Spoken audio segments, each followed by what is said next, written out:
गेल्या अनेक दिवसापासून अहिल्यानगर जिल्ह्यातील श्रीरामपूरमध्ये गुन्हेगारीचं प्रमाण जे आहे ते वाढत होतं आणि कालपासून श्रीरामपूर वासीय जे व्यावसायिक असतील किंवा सर्वपक्षीय पदाधिकारी असतील यांनी बंद पुकारला आणि या बंदला चांगला प्रतिसाद मिळताना दिसतोय। आज सर्व व्यापारी आणि श्रीरामपूरचे नागरिक आणि काही पक्षातील पदाधिकारी या ठिकाणी आलेले आहेत। आपण त्यांना विचारणार आहोत। सर, बऱ्याच दिवसापासून या ठिकाणी श्रीरामपूर शहराची आहे ती गुन्हेगारी वाढत चालली, नेमकं काय? श्रीरामपूर शहरातील कायदा आणि सुव्यवस्था गेल्या 2-3 वर्षापासून प्रचंड धोक्यात आलेली आहे। मोठ्या प्रमाणावर हिंदू मुलींना या ठिकाणी त्रास आहे। हिंदू मुली पळवून नेल्या जातात, 2-3 दिवसांनी अडवून दिल्या जातात। त्याच्यातले काहीच गुन्हे दाखल होतात।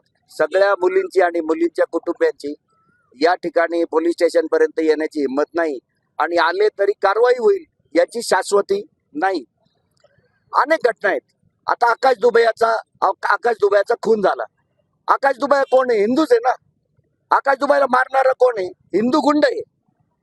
तर श्रीरामपूर मध्ये काय परिस्थिती आहे की काही वर्षांपासून काही आउटसाइडर एलिमेंटनी श्रीरामपुरात एक नव्या प्रकारे हिंदुत्वाचा अजेंडा राबवण्याचा प्रयत्न केला आणि त्या प्रयत्नाचं फळ असं आहे की आकाश दुबे याची हत्या झाली। त्याचं रूपांतर खुनात आहे ना। आकाश दुबेची हत्या झाली। या श्रीरामपूर शहरामध्ये 10 कोटीचं ड्रग सापडतं। या श्रीरामपूर शहरात मेट्रोपेजची इंजेक्शन्स या ठिकाणी मोठी टोळी कार्यरत आहे। या श्रीरामपूर शहरात दरोडे पडतात, चेन स्नॅचिंगच्या घटना होतात, मोठ्या प्रमाणावर मोटरसायकली चोरीला जातात, अनेक घटना घडतात। या साऱ्याचा पीडित जो समाज आहे तो हिंदू समाज आहे आणि हिंदू समाजाला हिंदू गुंडांपासून वाचविण्याची म्हणजे हिंदू गुंडांपासून हिंदू समाजाची सुरक्षा करण्याची वेळ आता या श्रीरामपूर शहरामध्ये आलेली आहे आणि त्यासाठी या ठिकाणी श्रीरामपूर शहरातले सर्व राजकीय पक्ष सकल श्रीरामपूरकर म्हणून एकत्र झालेले आहेत। या ठिकाणी आपल्यासोबत काही महिला पदाधिकारी आहेत। ताई, काय सांगाल की गेल्या अनेक दिवसापासून या ठिकाणी गुन्हेगारी वाढते, आता सुद्धा एक खून झालेला आहे? नक्कीच गुन्हेगारी खूप प्रमाणात वाढलेली आहे आणि ही गुन्हेगारी इतकी दहशतमध्ये आहे। आम्ही जेव्हा घराच्या बाहेर पडतो तेव्हा असं ऐकण्यात येतं, नको बाबा कोणीतरी येईन, गोळी झाडन, चाकूनी वार करण, चॉपरनी वार करण। ह्या दहशतीखाली कोणी जरी एखाद्याने आवाज उठवला तर तिसरा त्याला म्हणतो अजिबात आवाज करू नको, नाही तर ते गँग येईल आणि काहीतरी तुझं घर उद्ध्वस्त होईल। अशा ह्या ज्या दबक्या आवाजामध्ये जी भूमिका नागरिकांमध्ये पसरलेली आहे ती कुठंतरी आज निघली पाहिजे आणि हा आकाश दुबेची निर्घुण हत्या झालेली आहे। तर अमर रहे आकाश भैया अमर रहे। आणि त्या आकाश भैयाच्या माध्यमातून हे जे पूर्ण श्रीरामपूर पिंजून निघू राहिलेलं आहे हे ते पापाचा घडा भरलेला आहे। त्या पापाच्या घडाचा अंत कुठेतरी होणार आहे, हे 100% नक्की। पापाचा अंत होणार आहे तुम्ही म्हणता। आकाश दुबे याची आता हत्या झाली, 3 आरोपी अटक आहेत, आणखी त्याचा जो सूत्रधार आहे तो नेमका कोण आहे, कोणती गँग घेतला काय? आता आपल्या आमदार साहेबांनी सांगितलेलंच आहे आणि सगळ्यांनाच माहिती आहे आणि मी एक महिला म्हणून मी नंतरून ह्या बोलण्यावरती भाष्य करेन, कारण कसं आहे जास्तीत जास्त महिलांवरतीच रॅकिंग होत असते। मी पद अधिकारी असताना मी एका तहसीलदार इथं गेले होते, तहसील कार्यालयामध्ये। तिथून मी येत होते, रात्रीची 8:30 वाजलेली होती।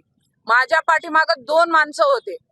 मग नेमके ते चेन मॅचिंग साठी होते की रॅकिंग करायला होते? म्हणजे आज महिला सुद्धा सुरक्षित नाहीये दादा। इथं महिला सुरक्षित नाहीये, मुली सुरक्षित नाहीये, कोणी सुरक्षित नाहीये।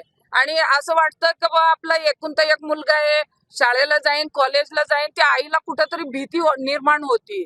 कुठंतरी आपल्या मुलाला कुठं पण कोणी पण धरतं, 4-6 मुलं राहतात, ते गंजेडी नशेडी असतात आणि ते कशाने पण वार करतात। साहेब, त्यांचे वार करण्याची पद्धत अशी असते, कधी मानेत चॉपर घुसवता तर कधी बरगडीत घुसवता, फार इथपर्यंत घुसवतात अक्षरशः त्या याच्यामध्ये काय म्हणतात त्याला, एमआर जरी केला तर त्याच्यामध्ये सुद्धा हत्यार निघून येतात, ढळढळीत दिसतात।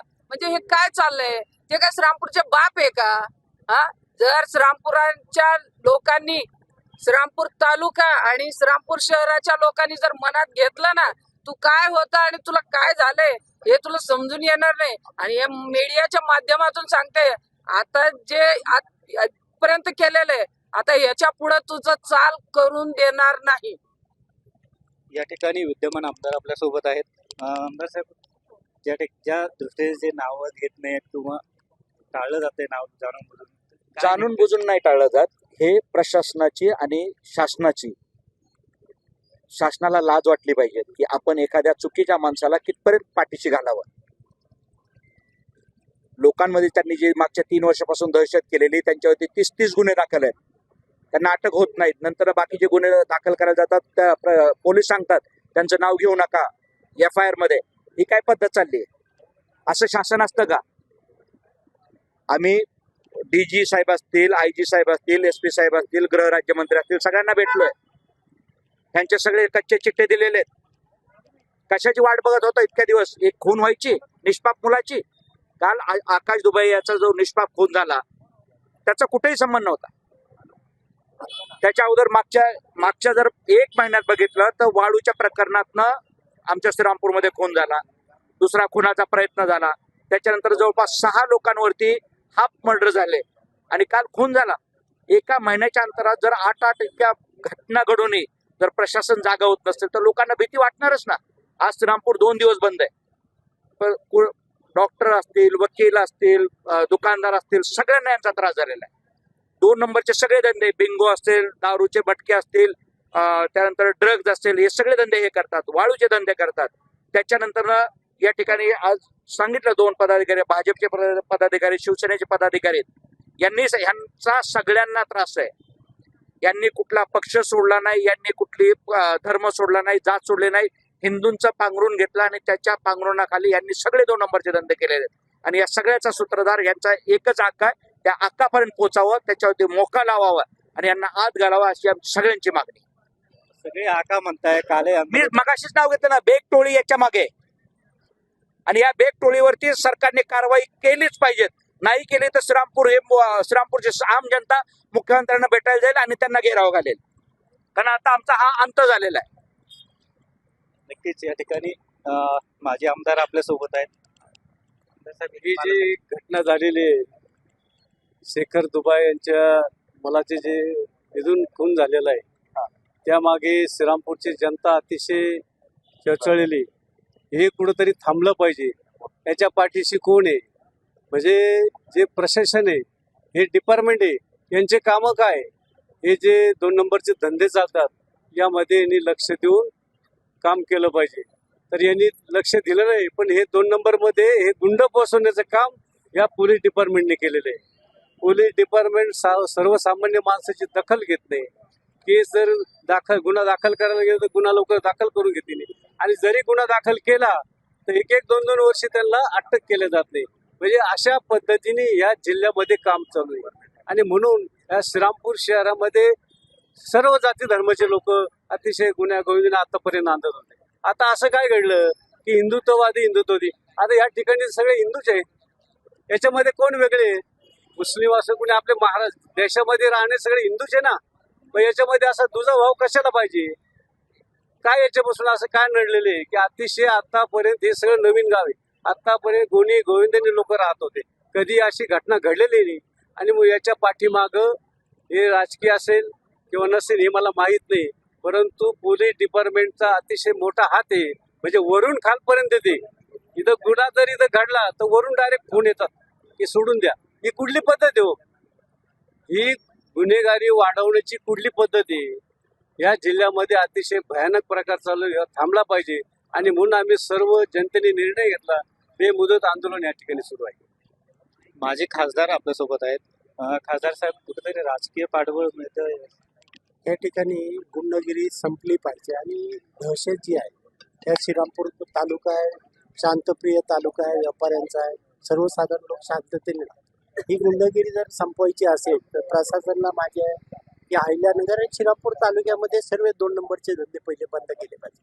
पोलीस प्रशासनाने कोणत्याही पक्षाचा संघटनेचा कार्यकर्ता जरी आला त्याला कठोर कारवाई करून ते 2 नंबरचे धंदे बंद केले तर मला वाटते कायदा आणि सुव्यवस्था आणि गुंडगिरी संपेल. माझी विनंती मुख्यमंत्री, दोन्ही उपमुख्यमंत्री आणि पालकमंत्र्यांना असेल की कायदा आणि सुव्यवस्था राखण्यासाठी कठोर कारवाई कोणत्याही पक्षाचा नेता जरी असेल तर कारवाई करून ही शांतता पिढी राखली पाहिजे आणि राखली तर मला वाटतं अहिल्यानगरमध्ये श्रीरामपूर तालुक्यामध्ये शांतता होईल.